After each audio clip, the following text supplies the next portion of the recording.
The sisters went on their first road trip and encountered a creepy old driver. Not only did he whistle at them, but his actions were extremely lewd, and he was full of filthy language. Seeing that the sisters didn't react much, he became even more arrogant. Unable to tolerate it any longer, the two decided to teach him a lesson. So, they stopped the car and said to the driver. The driver thought he was getting lucky and eagerly followed them. Before getting out of the car, he even took a whole strip of tools to assist in his crime. As he approached, Louise sternly demanded that he apologize immediately. Unexpectedly, the old driver not only refused to apologize but continued with his filthy language. Seeing his shamelessness, Louise directly pulled out a gun. Even so, the lust-driven old driver remained stubborn. Louise didn't waste any more words and shot his tire. Who knew this would infuriate the old driver, and he started cursing at them. Thelma, who was strong, also pulled out her gun. After a few shots, the old driver's car exploded on the spot. Afterward, the two of them coolly got back in the car, hit the gas, and drove away. It was as if they had been wandering for years, surviving a disaster. But in reality, just 3 days ago, neither of them had ever held a gun. Especially housewife Thelma.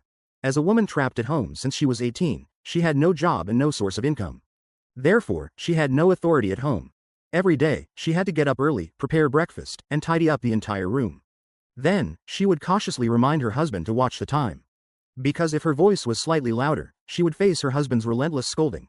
Moreover, her husband often stayed out all night under the pretense of work, yet strictly forbade her from going out. To her, marriage was like a birdcage, trapping not only her body but also her soul. But her best friend was the complete opposite. Her friend Louise worked as a waitress in a restaurant. She was free-spirited and calm, with only a boyfriend to keep her company at night. One was busy with work every day, while the other was stuck at home taking care of her husband, both feeling suffocated by life. So, they planned to go camping together over the weekend to relax.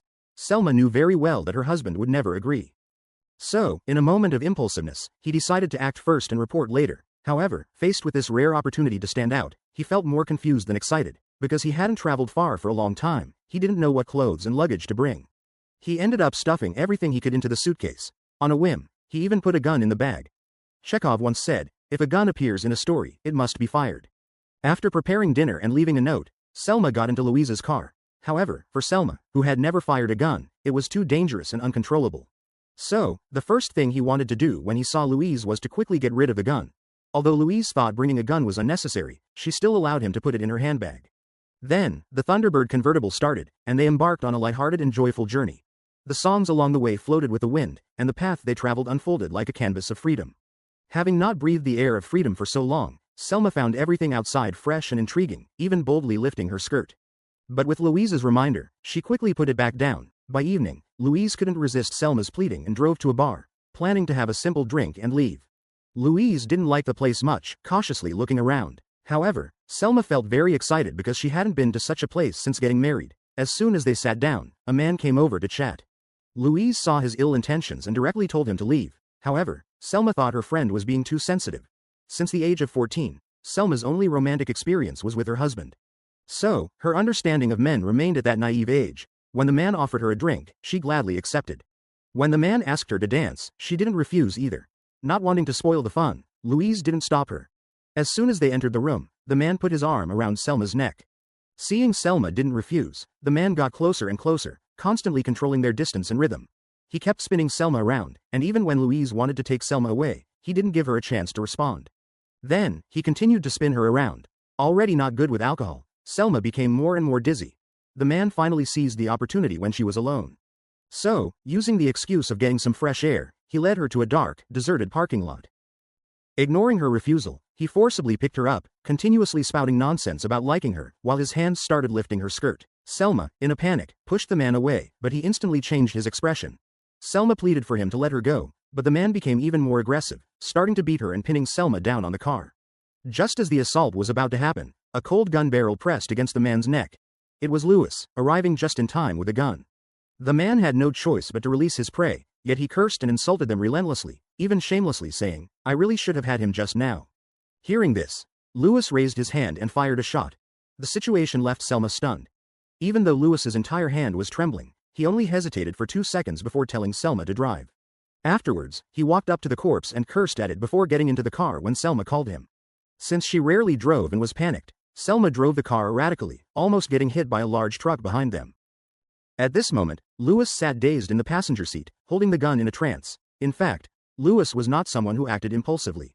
Usually, he was methodical and planned everything. Thelma, still shaken in the car, didn't know where to go or what to do. The only thing she could think of was to report to the police and turn herself in. After all, this was self-defense, nothing would happen. But Louis firmly opposed. You were hugging and dancing closely with him at the bar. Who would believe what you say? He seemed very aware of those cold procedures, each word reflecting a complete despair in the judicial system. It seemed there was an unspeakable scar in his heart as well. After vomiting, he made up his mind, got back in the car, and after calming himself, he began to comfort the still shaken Thelma. Despite the dried tears on his own face, he gently wiped the blood off Thelma's face. For both of them, this night would be extremely difficult. They desperately needed support and comfort.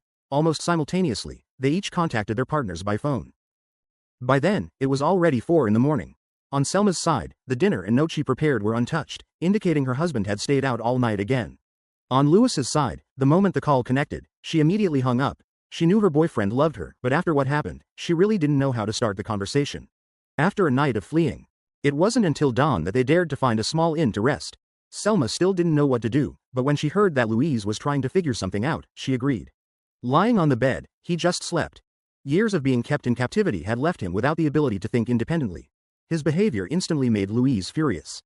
The two of them had a big argument because of this. For Thelma, who hadn't been out for years, in less than a day, she experienced assault, murder, and being on the run. This twisted his perception of the world. He felt somewhat hopeless. Louise understood all of this. So, he gently comforted Thelma and took all the burdens upon himself, suggesting she go to the poolside to relax. Then, he quickly sorted out the escape plan.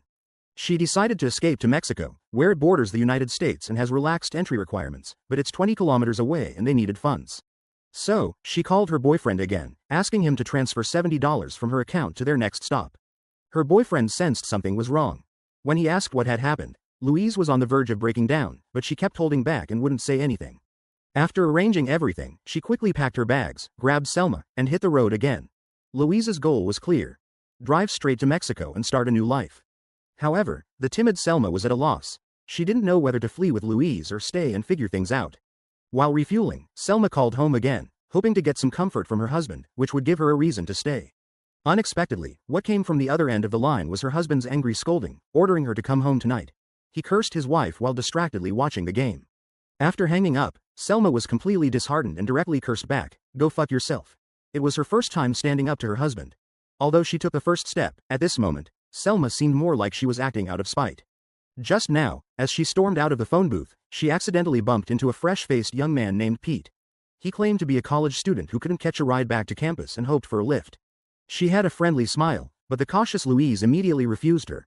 Pete wasn't upset at all and politely wished them a safe journey. According to the map, as long as they crossed Texas, they could reach the Mexican border.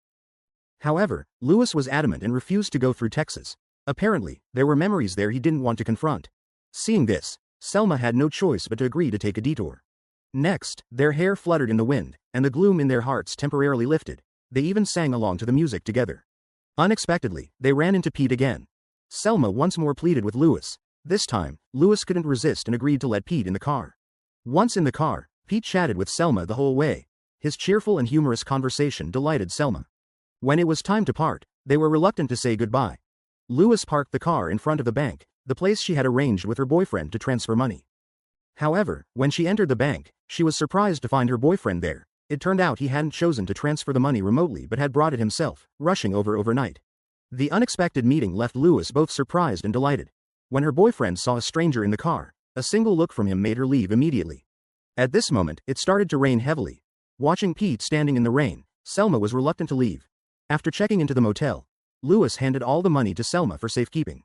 She then went to say a final goodbye to her boyfriend. He vaguely sensed that she might never return. Thinking she had betrayed him, he had come in person and even took out a ring he had prepared, proposing to her. Louis was very moved but still unwilling to reveal anything, because once she spoke, her boyfriend would become an accomplice to harboring a fugitive. She didn't want to implicate the man who loved her deeply, so she offered him one last bowl of noodles. Meanwhile, there was a sudden knock on Thelma's door. It turned out to be Pete, who had nowhere else to go, seeking help. Seeing his young and handsome face, Thelma couldn't bear to refuse and let him into the room. Not only was Pete good-looking, but he was also a master at charming women. With just a few words, he had Thelma completely captivated. Thelma could tell he wasn't a college student. She pressed him about his true identity. Half-jokingly, Pete said he was a robber on vacation. He then vividly reenacted a robbery. Pete's every move fascinated Thelma, especially the thrilling experience, which made her even more intrigued. Thus, the two spent a passionate night together. The next day, Louise bid a reluctant farewell to her boyfriend, while Thelma, beaming with joy, thought she had found true love. Louise hadn't even had a chance to celebrate for her when she suddenly sensed something was wrong. As the two rushed back to the room, $7,000, only an empty envelope left. Usually calm, Louise suddenly broke down and cried. That was all his savings and their only support for escape. Louise didn't complain or get angry, he just quietly held his head, curled up on the ground, and didn't say a word no matter how much Thelma apologized and comforted him. He felt like he had lost all his strength. Thelma was extremely annoyed. No matter how handsome he was, he couldn't swallow $7,000. However, Pete seemed to have opened a new world for him. At this moment, he should have been hesitant as usual, but Nora was on his mind. Immediately, he left, parked the car in front of a supermarket, lit a cigarette for Louise, and Thelma decisively got out of the car. Just when Louise didn't know what to do next, Thelma suddenly screamed and rushed out of the supermarket. After the car drove a distance, Thelma showed off his spoils. Not only did he have possession, but also a thick stack of dollars. It turned out that Thelma had robbed the supermarket, and the way he did it was exactly like the cowboy's performance last night. Louise could hardly believe that the once timid housewife had now learned to use wild ways to fight against a world that was different from him. But Thelma only felt exhilarated, as if she had broken free from invisible shackles. However, just as she was cheering recklessly, little did she know that the police had already targeted them. It turned out that shortly after the shooting, the sheriff arrived at the scene to understand the situation. The barmaid was not surprised at all by the man's death because he was a jerk. He had deceived countless innocent girls here, and it was only a matter of time before someone killed him. When asked about the two women who drove away, she was very protective, believing they didn't seem like people who would kill. However, it didn't take long for the police to track down Louise based on the license plate information. Then, they traced Louise and Selma's relationship all the way to Selma's home. At first, her husband didn't believe Selma would be involved in a murder case at all, even saying that even if ducks learned to talk, Selma couldn't possibly kill anyone. Until he saw with his own eyes the video of Selma robbing the supermarket. Due to the seriousness of the case, the police tapped the phone at Selma's house. Initially, they didn't have much hope, but that night, Selma actually made a call. Before answering, the police repeatedly advised the husband to be as gentle as possible and to communicate more, because they believed women love that. However, it backfired. It turns out that this call was just a simple test for Thelma and Louise. Before making the call, they had agreed that if anything felt off, they would hang up immediately. Obviously, the husband couldn't be that gentle, so the only explanation was that the police had instructed him. However, since their identities were already exposed, Louise wanted to take the opportunity to find out how much information the police had. So, she took the initiative to talk to the sheriff handling the father-son case. The sheriff advised them to turn themselves in at the police station, otherwise, it would be impossible to escape to Mexico. This statement was like a threat to them. Louise panicked instantly and hung up the phone immediately. He had been optimistic, thinking that as long as no one knew the direction they were fleeing, they could escape smoothly. The reason the police knew their destination was because Thelma had told Pete, and after Pete was arrested by the police following the clues, he revealed everything he knew. Thelma felt very regretful about this, but he could only promise never to trust any strangers again. After calming down, the two continued driving. Even though it was dark, they didn't slow down but took turns driving, as if they were sharing each other's fate. They didn't know how far they could drive, but as long as they held the steering wheel, the road ahead could stretch far. When dawn broke, it was a new day. Suddenly, Thelma asked Louise why he didn't want to go through Texas. Was it because he had been raped there, and that's why he was so angry when he saw me being assaulted? Although Louise didn't give a direct answer, Thelma could already see the truth from his reactive emotions and expressions. After an intense and honest heart-to-heart, the two continued towards their destination. But since the emotions hadn't completely subsided, Louise sped up to 120, which caught the attention of the highway patrol. To avoid making a bigger scene, Louise had to obediently get out of the car and cooperate with the investigation. However, Thelma sensed danger. So, when the officer took Louise back to the car, he directly pointed a gun at the officer's head. Then, he had Louise take the officer's gun. After the officer got out of the car, he had Louise use the police gun to smash the police radio inside the car. He then made 2 holes in the trunk lid, let the traffic cop lie inside, locked the trunk, and threw away the key. This seamless action didn't seem like that of a novice, but rather a bold and clever veteran. Louise was also quite surprised by this. But for Thelma, who had always been trapped in the narrative of the weak, this was his true character in essence, which had been suppressed and unable to be released before. Once awakened, he would never be the image of a weak person waiting to be protected and redeemed. However, at this moment, Louise began to waver. He started to regret not calling the police earlier. That way, they wouldn't have to be fugitives. The once pure and kind Selma wouldn't have been forced to become an armed thug. So, when passing through a war-torn area, he dialed Selma's home again, and it was still the sheriff who answered. The sheriff always wanted them to survive, and the only way to survive was to surrender. But Louis also knew the cost of surrendering. He didn't want to endure imprisonment or the electric chair just to survive. Yet he didn't want to implicate Thelma either. After all, Thelma hadn't committed murder, robbery, or assaulting a police officer, and didn't deserve to die. So, he was internally conflicted. However, Thelma was more determined than ever before. He noticed Louis's concern, so he immediately walked over and hung up the phone. Then, he opened up to Louis. "I don't want to go back, nor am I willing to go back. At the time of the incident, I suggested you call the police, but now, I think you were right. The police would never believe our statement. Even if they did, even if we weren't executed, our lives would be completely shattered by rumors. And such a life might not be better than now. At least now, I'm free and happy. Besides, I don't feel sorry for the dead man at all. I only regret that it was you who pulled the trigger, not me." Hearing this, Louis had no more reservations. After exchanging a smile, they continued on their journey. After another whole night, they finally reached the US-Mexico border. In the morning, Louis parked the car, stepped onto the field, and watched the first ray of sunlight pierce through the thick clouds. He suddenly felt a bit lonely and emotional because this might be the last time he saw the sunrise over his homeland. At this time, Thelma also woke up and walked over. However, neither of them spoke. After exchanging a glance, they got back on the road. The plateau was magnificent under the morning light. The two of them began to look forward to life in Mexico. Louis's dream was to drink margaritas by the sea. Thelma wanted to work at a club, and with their beautiful dreams of the future, their spirits gradually lifted. But just then, a train conductor suddenly honked and kept showing off his perversion to them. The first time, they walked away without any strength. But that night, they ran into him again. Although this time the man was even more brazen, they still swallowed their anger and quickly left. Who would have thought, the next day, they crossed paths again. However, this time, the women didn't want to endure it anymore. If the world follows the brutal law of the jungle, then they would also bare their teeth and chase him down. This was the most effective survival method they had figured out during their escape. However, after violently dealing with the conductor, they faced the most intense police pursuit. It turned out that during their last call with the sheriff, the police had already tracked their location. So, dozens of police cars were dispatched overnight to chase them. But facing the police like fierce wolves, Louise remained very calm. He told Thelma to fasten her seatbelt, then hit the gas and turned onto a dirt road. But as the speeding wheels kicked up clouds of dust, the incoming police cars almost surrounded them. In desperation, Louise risked crashing several police cars to carve out a path to survival. The Thunderbird raced across the vast prairie, leaving a trail of dust, with over 20 police cars lined up in pursuit. Thelma felt that this time they definitely couldn't escape. However, there's always a way out. As they passed an abandoned bridge tunnel, due to the different car models, they easily passed through while the police cars got stuck at the entrance. Just like that, they gained another chance at life, and the two of them suddenly burst into laughter, because before this, they had never experienced such a thrilling life, nor had they ever lived so freely. This was the first time, and it might be the last, but even once was enough to make them remember it for a lifetime. Above the canyon, the clouds rolled and unfolded like a fairyland, but the pursuing police didn't give them time to admire it. Helicopters and police cars had already cut off all roads, and snipers were ready with bullets loaded. At this moment, their escape route had come to an end. However, the sheriff still didn't want to harm them, because since taking over the case, he realized these two women had already suffered too much and faced too much injustice, and couldn't hide anymore. At first, they just wanted to temporarily escape their families and find a bit of freedom and happiness for themselves. But because they were violated, they had no choice but to go on the run. Everything they did seemed like a voluntary choice, but in reality, every step was forced upon them.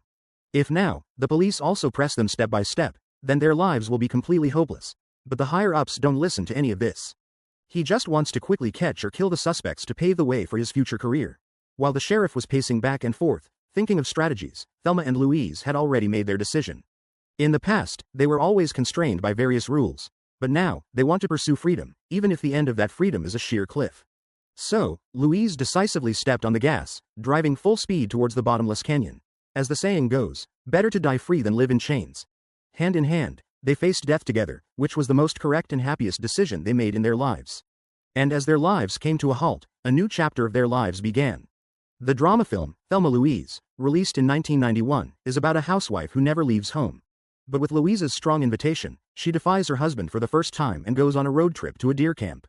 As a result, they were assaulted by a stranger in a bar. Enraged, Louise shot the man dead. Thus, the two embarked on a journey of escape. However, the law is inescapable. Eventually, they were cornered by the police. But not wanting to spend the rest of their lives in prison, they drove hand in hand into the abyss. Actually, for Thelma, this was not just a simple escape, but a journey of self-liberation. From being a traditional wife living for her husband, she slowly realized the inequality of gender, the deceit disguised as love, and the image of herself as the perfect wife. Inside, she longed to explore the world recklessly. Having been confined at home for years, she had never experienced the world's treachery.